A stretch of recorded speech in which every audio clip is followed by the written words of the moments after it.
तयारी चालू आहे?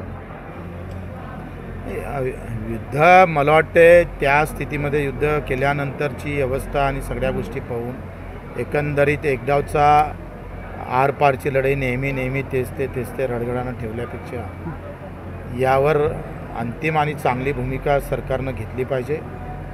ज्या पद्धतीनं 28 पर्यटकांना मारलं त्याच्या अगोदरसुद्धा ह्या सगळ्या घटना सातत्यानं घडत आहे.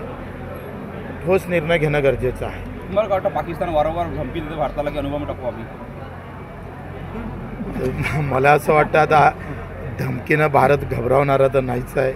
अणुबॉम्ब त्यांच्याकडे आहे तर आपल्याकडे नाही आहे अशातलाही भाग नाही आहे.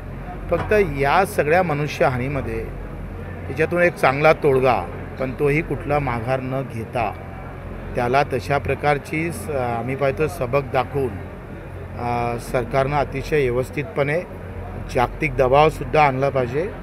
त्या पद्धतीनं सरकारनं समोर गेलं पाहिजे.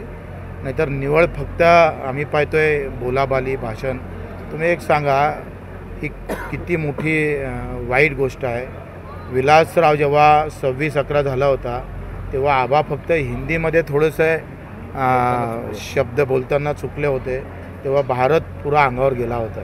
त्यांना राजीनामा द्यापर्यंत व्यवस्था आली होती. विलासरावला तर राजीनामा द्यावा लागला होता. आणि मोदीचे हमला झाल्यानंतर तुम्ही बिहारची सभा घेताय, तुम्ही रॅली काढता आहे, तिथे विमान शो होतं आहे. म्हणजे तुम्ही कुठल्या मानसिकतेत आहे? आम्हाला एका इकडे धार्मिकता सांगायची आणि तुमचं राष्ट्रप्रेम मात्र अशाप्रमाणे उघड येत असेल तर ते अतिशय वाईट आहे. यावर तर अमित शहानं बिलकुल माफी मागितलीच पाहिजे. का 2000 पर्यटक असताना तुमचा शिपाई का नव्हता?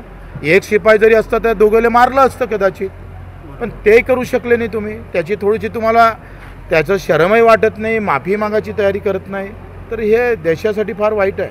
म्हणजे लोक भाजपकडे फार राष्ट्रीयत्व भावना जपणारी पार्टी म्हणून पाहतं आणि त्यांचे लोक जर असे वागत असेल तर चुकीचं आहे. भाऊ सध्या मॉक ड्रिल